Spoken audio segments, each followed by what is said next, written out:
बांस का ढाबा। सुंदरपुर गांव में एक लकड़हारा जिसका नाम राजू था। वो अपनी पत्नी नैना के साथ रहा करता था।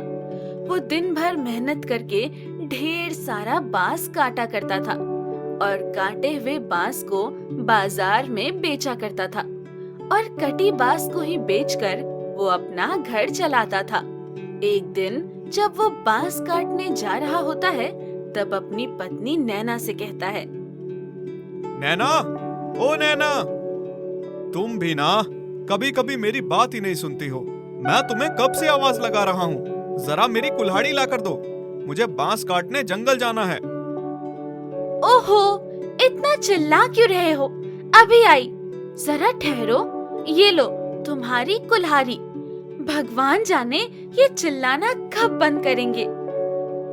ठीक है, मैं जंगल जा रहा हूँ। ये जो बांस बची है उसे तुम अच्छे से रख दो और जब मैं बांस काट कर लाऊंगा तो एक साथ मिलाकर बाजार में बेच दूंगा।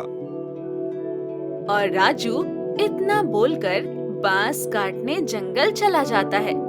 जंगल जाकर राजू ढेर सारा बांस काटकर इकट्ठा कर लेता है। चलो, बाजार में बेचने के लिए इतना बांस तो काफी है और घर पर भी मैंने थोड़ी सी बांस रखी हुई है, उसे मिलाकर मैं बाजार में बेच दूंगा।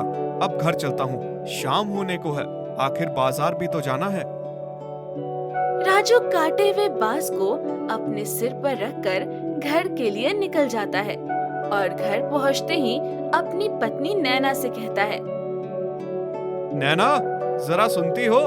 मैं जा रहा हूँ बाजार ये बांस बेचने के लिए। तुमने जो अंदर से बांस रखी थी वो मुझे लाकर दे दो, उसे मैं साथ में बेचूंगा। हाँ जी, ये लो। और एक भी बांस नहीं बचनी चाहिए, सारे के सारे बेच कर ही आना।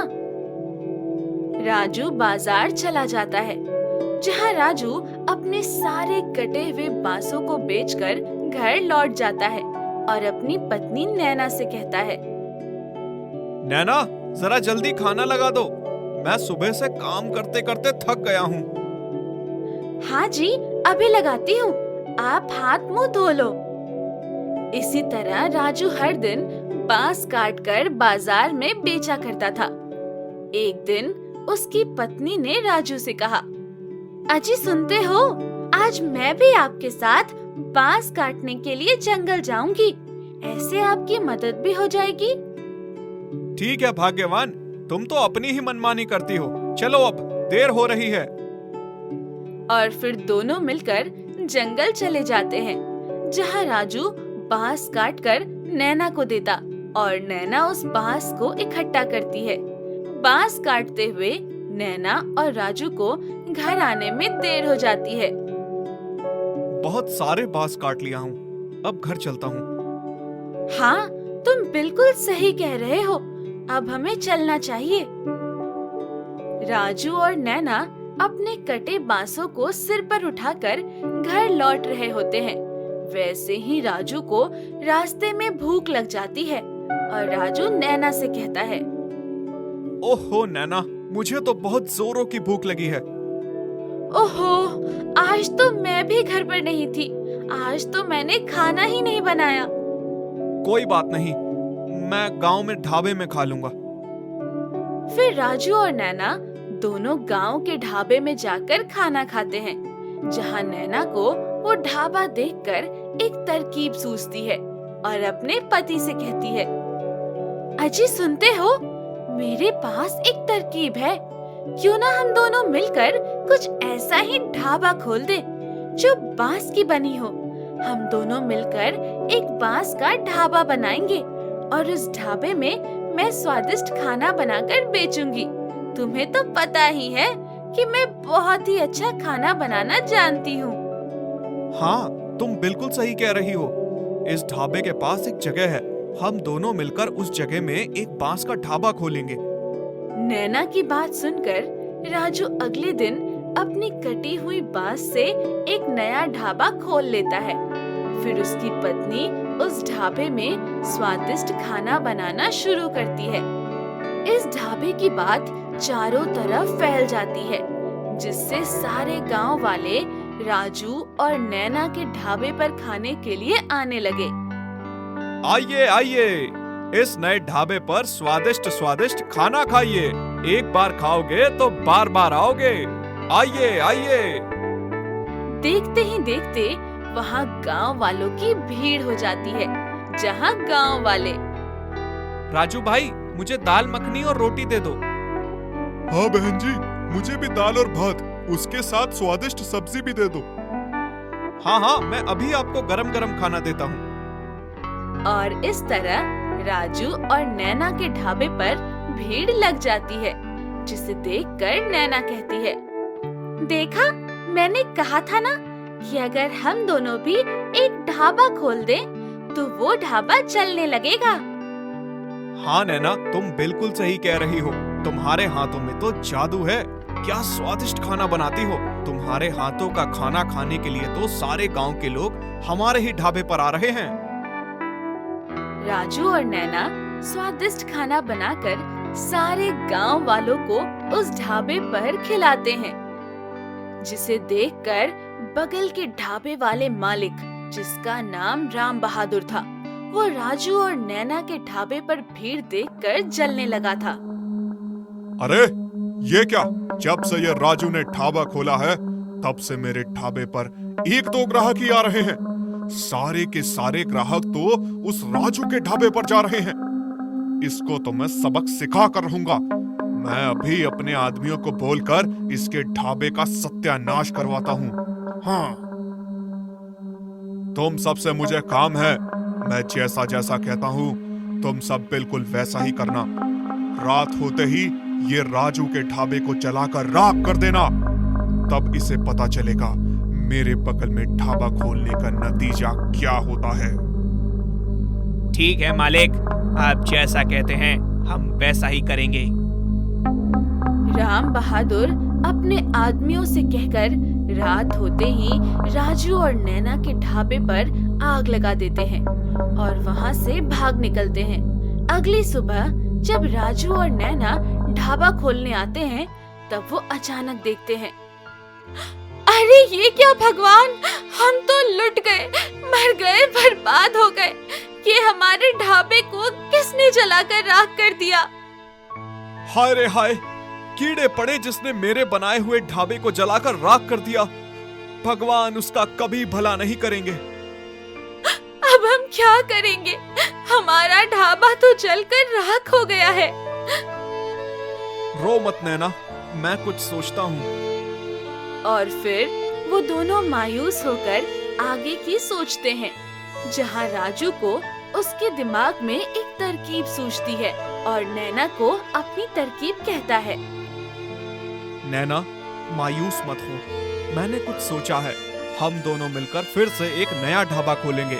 मैं कल ही जाकर ढेर सारे बांस काट कर लाऊंगा और फिर से पहले जैसा ढाबा बनाऊंगा। तुम उदास मत हो, इसके लिए भी मैंने कुछ सोचा है। जब ढाबा बन जाएगा तो क्यों ना एक रात तुम आकर ढाबे पर पहरा देना, अगली रात मैं आकर पहरा दूंगा, जिससे हमारे ढाबे को कोई नुकसान न पहुंचा सके। और इस तरह राजू अपनी पत्नी को पहरा देने के लिए कहता है और अगली सुबह राजू ढेर सारे बांस काटकर फिर से दोबारा मेहनत करके एक बांस का ढाबा बना लेते हैं और फिर पहले जैसे ही नैना उस ढाबे पर अपने हाथ से बने स्वादिष्ट खाना बनाना शुरू करती है। आइए आइए, हमारे ढाबे का स्वादिष्ट खाना खाइए। हाँ, आइए आइए, भाई बहनों, एक बार खाओगे तो जिंदगी भर याद रखोगे। और इसी तरह फिर से राजू और नैना के ढाबे पर लोगों की भीड़ जम जाती है। देखा नैना, मेहनत करने वाले की कभी हार नहीं होती। अगर हम उसी तरह रोते रह जाते तो आज हम दोनों फिर से ये ढाबा नहीं खोल पाते। हाँ जी, तुम बिल्कुल ही सही कह रहे हो। आज मैं भी बहुत खुश हूँ। और इस तरह फिर से राजू और नैना अपनी मेहनत करके ढाबे पर काम करने लगे और रात होते ही एक एक करके राजू और नैना उस ढाबे की निगरानी करने लगे, जिससे फिर कभी दोबारा राम बहादुर उसके ढाबे को कुछ नहीं कर सका। बांस का घर पार्ट 2।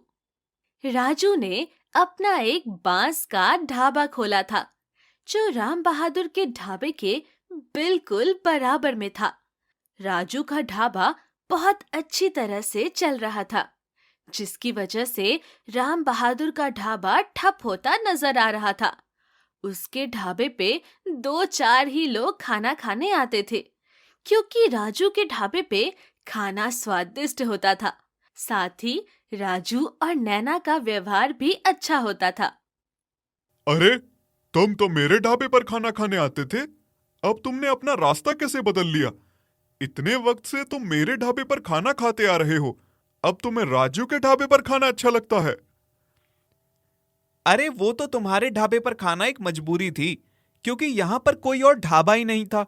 अब तो राजू ने अपना ढाबा खोल लिया है। तुम कभी उसके ढाबे पर खाना खाकर देखो, इतना लजीज खाना बनाती है उसकी बीवी, और उन दोनों का व्यवहार भी इतना मधुर है कि अगर खाना अच्छा ना भी बना हो तो भी वो इतने प्रेम से खिलाते हैं कि बेकार खाना भी हजम हो जाता है। तो क्या मैं बेकार खाना खिलाता आ रहा हूं अभी तक? एक व्यवहार भी बड़ी चीज होती है। तुम्हारे व्यवहार में वो बात ही नहीं है जो राजू और नैना के व्यवहार में है। वो प्रेम से बनाते हैं और प्रेम से ही खिलाते हैं। कई बार तो वो पैसे भी नहीं लेते। जिनके पास पैसे नहीं होते उन्हें मुफ्त में खिला देते हैं। बाद में बेशक हम उनके पैसे भी दे देते हैं। इस राजू ने तो ढाबा खोलकर हद ही कर दी है। मेरे सारे ग्राहक इसने अपनी ओर ले लिए हैं। इसने बांस का ढाबा क्या खोला, मेरे लिए आफत ही दे दी है। मेरा तो अब रोज का खर्च भी नहीं निकल पाता। इसको तो मुझे सबक सिखाना ही होगा, और अभी इसके पास जाकर बताता हूं इसको। राम बहादुर राजू के ढाबे खोलने से परेशान होकर चिढ़ जाता है और उसके पास जाता है, जहां पर राजू और नैना खाना बना रहे होते हैं। उन्हें खाना बनाते देखकर उसे और गुस्सा आता है और वो राजू को ढाबे पर ललकारता है। तुमने क्या सोचा है? ये छोटा सा बांस का ढाबा खोलकर तुम मुझे चुनौती दे सकते हो? ऐसा कभी नहीं होगा। तेरा ढाबा तो मैं चलने ही नहीं दूंगा। बकरे की माँ कब तक खैर मनाएगी? तुझे तो मैं सबक सिखा कर ही रहूंगा। देख, मैं तेरा ढाबा एक दिन जरूर बंद करवा दूंगा। राम बहादुर मौका पाकर राजू के ढाबे को जला देता है, जिससे राजू और नैना को बहुत दुख होता है। पर राजू नैना को दिलासा देते हुए उसे फिर से ढाबा खड़ा करने का भरोसा देता है और अगले ही दिन वो बांस का दूसरा ढाबा खड़ा कर देता है। इसके साथ साथ राजू नैना से कहता है, नैना, हमें हिम्मत नहीं हारनी चाहिए। अगर बांस का ढाबा जल गया है तो कोई बात नहीं, हम इसे दोबारा से खड़ा कर कर एक नए सिरे से काम करना शुरू करेंगे। पर हमें अब और सतर्क होना होगा। हमें रोज रात को पहरा देना होगा, जिससे आगे ऐसी आपत्ति की नौबत ना आए। हाँ जी, आप सही कह रहे हो। रोने से क्या फायदा? जल्दी ही फैसला ले लिया तो हम कामयाब भी हो जाएंगे, और जैसे प्रभु की इच्छा। पर नैना, हमारे पास सारे बांस जल गए हैं। एक ही ये बांस बचा है। इसको मैं देखता हूं, ये हिल भी रहा है। आखिर बात क्या है? राजू उस बांस को उठाकर देखता है तो उसमें एक सांप होता है जो जलने से बच गया था। उसको उस सांप पर दया आ जाती है और वो उसको अपने पास रख लेता है। नैना और राजू तो सांप की देखभाल करते हैं, उसको रोज दूध पिलाते और उसकी सेवा किया करते, और साथ के साथ रोज रात को एक एक करके पहरा दिया करते। एक रात नैना की तबीयत बहुत खराब हो जाती है तो राजू भागा भागा घर पर आता है। नैना की तबीयत तो बहुत खराब है, इसको हॉस्पिटल लेकर जाना होगा। पर ढाबे पर भी पहरेदारी करना जरूरी है, क्योंकि अगली बार फिर से किसी ने हमारे साथ धोखा कर दिया तो फिर से हमारे ढाबे को नुकसान पहुंच सकता है। अब और किया भी क्या जा सकता है? मैं नैना को हॉस्पिटल ले जाता हूँ, बाकी प्रभु तो देख ही लेंगे। नहीं, मुझे हॉस्पिटल नहीं जाना, मुझे ढाबे की रक्षा करनी है। ढाबे को ऊपर वाले के हाथ में छोड़ दो और मेरे साथ हॉस्पिटल चलो, नहीं तो तुम्हारी तबीयत और ज्यादा खराब हो जाएगी। अगर किस्मत में रहा तो ढाबे का कुछ नहीं होगा, अगर किस्मत में नहीं है तो भी हम किस्मत से नहीं लड़ सकते। राजू ढाबे को ईश्वर के हाथ में छोड़कर नैना को हॉस्पिटल लेकर भागता है। वहीं दूसरी ओर राम बहादुर मौका पाकर अपने बेटे से कहता है, बेटे, तुम भी इन लोगों के साथ जाओ और राजू के ढाबे को जलाकर राख कर दो। अब कोई नामो निशान नहीं बचना चाहिए उसके ढाबे का। वो अपनी बीवी को अस्पताल लेकर गया है। ना रहेगा ढाबा और ना रहेगा राजू। राम बहादुर का बेटा आदमी के साथ उस ढाबे को जैसे ही जलाने के लिए आगे बढ़ता है तो वो सांप एक विशाल आकार ले लेता है और उस ढाबे को चारों ओर से घेर लेता है। अरे ये क्या बला है? इतना छोटा सा सांप इतना विशाल कैसे हो गया? वो सांप एक इच्छाधारी नागिन होती है। वो अपनी पूंछ से बाकी लोगों को मार देती है और राम बहादुर के बेटे को डस लेती है। जब ये बात राम बहादुर को पता चलती है तो वो अपने बेटे को लेकर भागा भागा उसी हॉस्पिटल में जाता है जहां पर नैना को एडमिट कराया था। तुम्हारी बेटी को बचाना बहुत मुश्किल है क्योंकि उसके शरीर में वो जहर है जो सिर्फ उसी सांप के जहर से कट सकता है जिसने इसे काटा है। इसका कोई और इलाज नहीं है। मुझे अपने बेटे की जीवन की राजू से भीख मांगनी होगी। उसी का पालतू सांप है जिसने मेरे बेटे को डस लिया है। अपने बेटे की जिंदगी के लिए मैं कुछ भी करने के लिए तैयार हूं। मुझे राजू से अभी माफी मांगनी होगी। सुना है वो भी इसी अस्पताल में है। मैं अभी उससे मिलने जाता हूं। राम बहादुर भागा भागा राजू से मिलने के लिए उसी हॉस्पिटल में जाता है और उसे सारी कहानी बताता है। राजू की बीवी अब थोड़ी सी ठीक हो चुकी थी। वो अपनी बीवी को हॉस्पिटल में ही डॉक्टरों के नजर में छोड़कर अपने घर की तरफ जाता है और उस सांप से कहता है, तुमने मेरी अनुपस्थिति में मेरे ढाबे की रक्षा की। मैं तुम्हारा हमेशा ऋणी रहूंगा। पर तुमने राम बहादुर के बेटे को जो ढसा है उसका जहर तुम काट दो, क्योंकि राम बहादुर अपनी गलती के लिए शर्मिंदा है और उसने मुझसे माफी मांगी है।